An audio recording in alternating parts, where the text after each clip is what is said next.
Hello friend, तो आप लोग कैसे हैं। मुझे पूर्ण विश्वास होगा कि आप लोग बहुत अच्छे होंगे। तो आपका फिर से स्वागत है आपका चैनल स्टूडेंट हेल्पिंग क्लासेज में। और आज हम लेकर आए हैं क्या, वर्णिका भाग 2 का लेसन नंबर 4 यानी चैप्टर का नाम क्या है, नगर। देखिए, इससे पहले हम 1, 2, 3 सारा का सारा पढ़ा दिए। तो आज हम लेकर के आए हैं लेसन 4 और चैप्टर का नाम क्या है, नगर। तो इसको पढ़ने से शुरुआत करने से पहले हम आप लोग के लिए एक शायरी बोल देते हैं कि कहने वाले ने क्या खूब कहा है कि मत कर तमन्ना किसी को पाने की, बड़ी बेदर्द निगाहें हैं इस जमाने की। कि मत कर तमन्ना किसी को पाने की, बड़ी बेदर्द निगाहें हैं इस जमाने की। और खुद को इतना कामयाब कर लो मेरे दोस्त कि हर एक लोग तमन्ना करे तुझे पाने की। तो ये था एक छोटी सी मोटिवेशनल लाइन। इसके बाद हम वीडियो को शुरुआत करते हैं। देखिए, इस वीडियो में हम आप लोग को क्या बोले कि क्लास 10th का वर्णिका भाग 2 का लेसन नंबर 4 क्या है, नगर। लेसन नंबर 4 नगर। और देखिए, इसके बारे में थोड़ा सा लेखक का परिचय जान लेते हैं। तो इस नगर के लेखक जो है वो कौन है, सुजाता। ऐसे इनका पूरा नाम क्या है, एस रंगराजन। और ये कहाँ के थे, तमिलनाडु के। इनका जन्म हुआ था चेन्नई तमिलनाडु में। और ये जो कहानी था तो किस भाषा में था, तो ये जो कहानी था इस कहानी के भाषा क्या था, तमिल। ये किस भाषा के कहानी था, तो तमिल भाषा के कहानी था। लेकिन इसको हिंदी में अनुवाद कौन किए थे, के.एस. जमुना। ये क्या किए थे, इसे नगर को ना हिंदी में अनुवाद किए थे। उसके बाद देखिए, ये जो सुजाता लेखक है इनका जन्म कब हुआ था, तो 3 मई 1935 ईस्वी को क्या हुआ था, इनका जन्म हुआ था। कहाँ, चेन्नई में यानी कि तमिलनाडु में। और इनका मृत्यु की बात किया जाए तो मृत्यु कब हुआ था, 27 फरवरी 2008 को कहाँ, चेन्नई में ही हुआ था। और ये जहाँ के रहने वाले थे उसी भाषा में बहुत सारे कहानी भी लिखे हैं। तो उसी कहानी में से एक नगर भी कहानी है, लेकिन इसको हिंदी में अनुवाद कौन किए थे, के.ए. जमुना। तो चलिए हम इस कहानी को अब स्टार्ट करते हैं, क्योंकि इसमें बिहार बोर्ड में बहुत सारे क्वेश्चन इससे भी आता है। आप लोग इस कहानी को गौर से सुनिएगा, जो ऑब्जेक्टिव में बहुत सारे काम आएगा। तो पहले देखिए, इस कहानी में ना किसी गांव में एक महिला रहती थी जिसका नाम था क्या, वली अमाल। इसका नाम क्या था, वली अमाल। और इसकी एक बेटी थी जिसका नाम क्या था, पापति। इसकी बेटी एक थी किसका, वली अमाल की बेटी थी जिसका नाम था क्या, पापति। और ये जो थी ना, ये क्या रहती थी, बीमार रहती थी। क्या रहती थी, ये हमेशा बीमार रहती थी। और बीमार रहती थी और इसकी माँ अपनी बेटी को हमेशा देख रेख करती थी। और ये जो थी ना, ये गांव के रहने वाली महिला थी, अनपढ़ महिला थी, इसको कुछ उतना आता नहीं था। और ये लोग ना कभी भी शहर में गए ही नहीं थे। तो लेकिन ये गांव में रहते थे, कभी भी शहर में नहीं गए थे। मतलब नहीं गई थी कौन, वली अमाल। तो ये एक दिन अपनी बेटी पापति को मतलब इलाज कराने के लिए लेके कहाँ गए, लेके गई कहाँ, ये शहर का हॉस्पिटल है। यह शहर का क्या है, अस्पताल है। तो शहर के अस्पताल में। लेकिन जैसे ये जब शहर में गई तो वहाँ के लोगों के देखी बरावनी गति। क्या, बरावनी गति। यहाँ पे एक गति का है बरावनी गति। ये बरावनी गति क्या होता है कि लोग अपने अपने काम में बिजी हैं, लोग अपने अपने हिसाब से अपने अपने रास्ते पे, मतलब सब अपने अपने काम में ही मगन है। जिसको जैसे जाना, जैसे आप लोग पढ़े होंगे बरावनी गति 9th में फिजिक्स में पढ़े होंगे आप लोग कि बरावनी गति किसको कहते हैं। तो हम इस पर ज़्यादा चर्चा नहीं करेंगे। तो मतलब इनको ऐसा बात समझना। तो वो कहाँ गई, अपने बेटी पापति को इलाज कराने के लिए कहाँ गई, अस्पताल में। कहाँ, शहर के अस्पताल में। लेकिन ये शहर के अस्पताल में क्यों गई थी, ये अपनी बेटी को ना, मतलब इसका बेटी जो थी पापति, ये 12 साल के थी। और 12 साल के जब थी तो ये अचानक बीमार हो गई थी। और अचानक बीमार थे ये मतलब इलाज करवाती थी गांव के हॉस्पिटल से। तो गांव के हॉस्पिटल में जैसे लेके गई तो गांव के जो हॉस्पिटल था वहाँ के जो डॉक्टर था वो बोले ना कि इसका बीमारी थोड़ा बहुत बड़ा है, तो इसलिए इस कि इलाज कराने के लिए ना यहाँ पे ठीक है नहीं होगा, इसको आप कहाँ लेके जाइए, शहर के हॉस्पिटल में ले जाइए। कहाँ लेके जाना है, शहर के अस्पताल में आप लेके जाइए, यानी कि शहर के हॉस्पिटल में लेके जाइए। तो यह क्या कि अपनी बेटी को जैसे तैसे मतलब शहर में गाड़ी पकड़ के शहर गई। तो वहाँ पे जाके और हॉस्पिटल में पहुंचे तो हॉस्पिटल में बैठे थे। जैसे हॉस्पिटल में बैठे थे तो कुछ डॉक्टर लोग आए हैं, 2-4 गो डॉक्टर के सहारे कुछ और लोग आए हैं और वो लोग इसको जांच ऊँच की, जैसे कि स्टेथोस्कोप से हृदय की गति ये सब जांच किया, मतलब ये सब सारे, उसको आँख का जांच किया कि कैसी है। ये पूरा जांच करने के बाद इसको कुछ लोग क्या किया, बैठा कर और ले गया रूम में, हॉस्पिटल के रूम में। लेकिन यहीं पे इसको पता चला क्या कि वहाँ के जब डॉक्टर था तो उसको जांच पड़ताल किया, क्योंकि ये बीमार थी और इसको बहुत ज़्यादा क्या था, बुखार था, बहुत ज़्यादा क्या था, बुखार था। लेकिन जब डॉक्टर लोगों ने जांच किया तो पता चला कि ये जो पपते इसको कौन सा बीमारी था, मेनिंजाइटिस। कौन सा बीमारी था,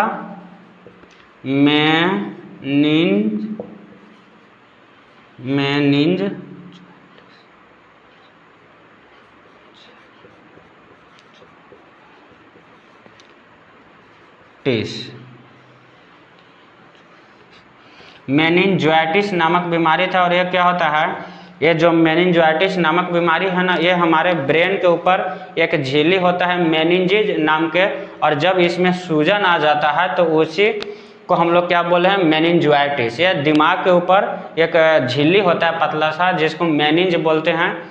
एक क्रेनियम हड्डी के अंदर रहता है मेनिंज नाम का झिल्ली, जब इसमें सूजन आ जाता है ना तो वही किसका बीमारी हो जाता है, मेनिंजाइटिस। तो इसको इसी प्रकार का बीमारी था। तो इसके माँ को बोले कि आपकी बेटी को मेनिंजाइटिस नामक बीमारी है। तो इसकी माँ तो अनपढ़ थी, गांव के थी, क्या थी, अनपढ़ भी थी, अनपढ़ थी और गांव के थे। तो इनको ये समझ में नहीं आया कि क्या बीमारी है, बस इनको इतना समझ में आता था कि हमारी बेटी जो है पपते, उसको क्या है, बुखार है, थोड़ा सा ही बुखार है, ठीक हो जाएगा। तो चलो इतना कुछ हुआ। उसके बाद देखिए, जब इसको हॉस्पिटल में अंदर ले गया रूम में, तो इसके बाद वहाँ पे आप लोग गए होंगे कभी हॉस्पिटल में, तो देखे होंगे कि तरह तरह के क्या होता है, काम धाम होता है। पहले डॉक्यूमेंट ये करिए, यहाँ से रसीद भरिए, यहाँ से ये कटवाइए, वो बहुत तरह के काम। लेकिन इनको भी ये सब चीज़ को सामना करना पड़ा वली अमाल को। और ये गांव की थी, अनपढ़ थी, इनको समझ में नहीं आता।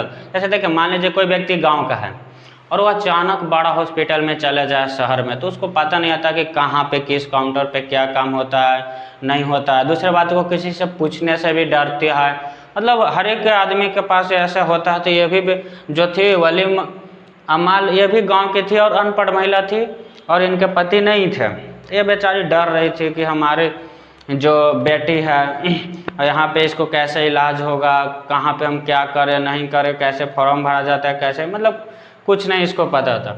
लेकिन इसको कुछ देर के लोग वहाँ, मतलब कुछ देर तक इसको बैठने के लिए बोला गया। तो वहाँ का एक डॉक्टर थे, बड़ा डॉक्टर, जो विदेश से पढ़ाई करके आए थे।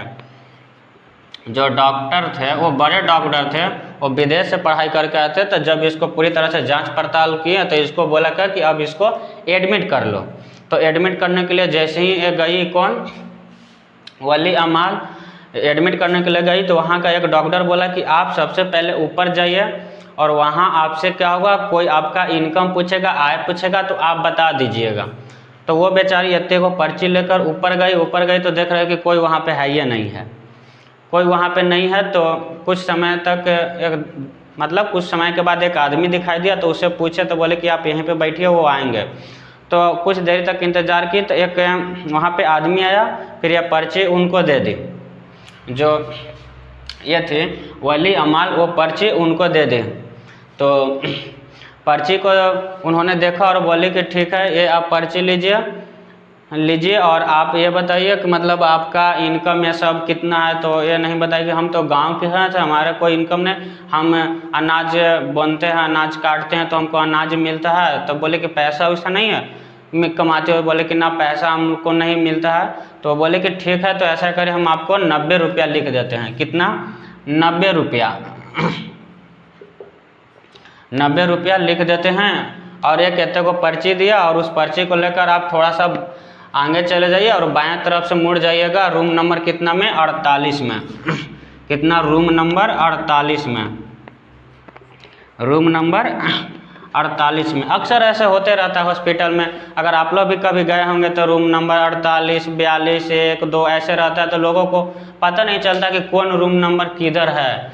तो ये भी बेचारी को वहाँ से तो एते को पर्ची दे के बोल दिया कि चले जाइए आप कहाँ रूम नंबर 48 में, लेकिन ये अनपढ़ गवार महिला, इसको पता ही नहीं चला कि रूम नंबर 48 है कहाँ। लेकिन जब ये कुछ देरी तक हॉस्पिटल में भटकने के बाद इसको रूम नंबर 48 इनको नहीं मिला तो एक जगह मतलब रोने लगे। फिर कुछ समय के बाद देखे कि एक आदमी यार जो सबसे पर्ची लेकर और उसका नाम बोल रहा है, तो ये भी जो थी वो अपने पर्ची को दे दी। जब धीरे धीरे इसका नाम आया पपति का पर्चे में, तो ये गई तो उस वहाँ का डॉक्टर ना उस पे वली अमाल पे चिल्लाई कि आपका यहाँ कहाँ लाए हैं, ये आपका रूम नंबर 48 है। तो बोले कि किधर 48 है, हमको पता नहीं चल रहा है। ऐसे बोले कि मतलब 48 रूम नंबर कहाँ है से हमको पता नहीं चल रहा है, आप लोग बताइए। तो वहाँ पे वो जो डॉक्टर था वो एक लड़का को बुलाया और बोला कि आप इसके साथ चले जाइए, से ये भी रूम नंबर 48 में ही जा रहा है। तो वो महिला जब वहाँ पे गई 48 रूम नंबर में, तो वहाँ पे गई 48 में, ये जो वली अमाल था ये रूम नंबर 48 में जैसे तैसे करके पहुंच गई। लेकिन जब वहां पे पहुंची तो वहां के डॉक्टर उस पर्ची को देखा तो बोला कि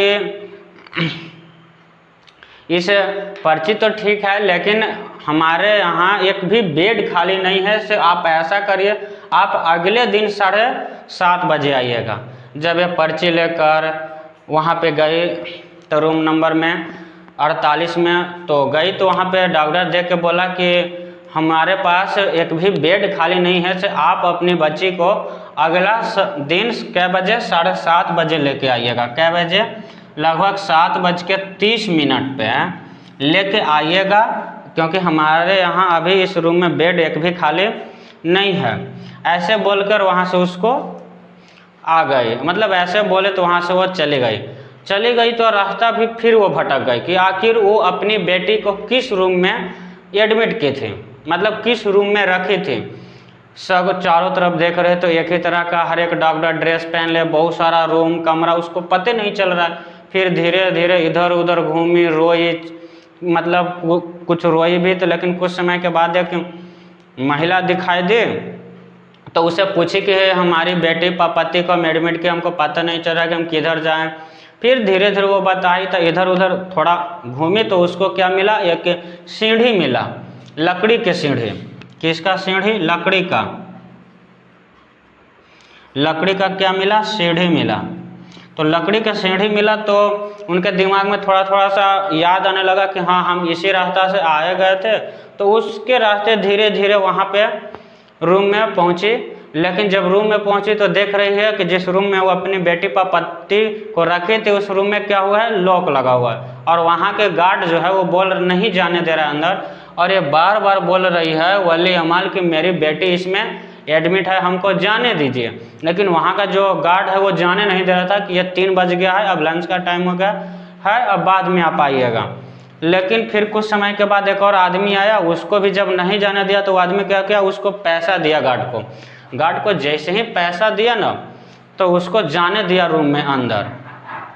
गार्ड को जैसे पैसा दिया तो उसको रूम में अंदर जाने दिया। तो जो पपति की माँ थी वली अमाल, ये भी उसी आदमी के पीछे पीछे किसी तरह से रूम में एंट्री कर गई। जैसे रूम में एंट्री की तो अपनी बेटी को देखी तो अपनी बेटी के गले मिल के खूब रोने लगे, और गले मिलकर खूब रोने लगी। और उस समय पे फिर क्या हुआ कि ये लोग किसी भी तरह उस हॉस्पिटल से ना धीरे धीरे घर के, और जब चल पड़ी तो रास्ते में एक मंदिर मिला।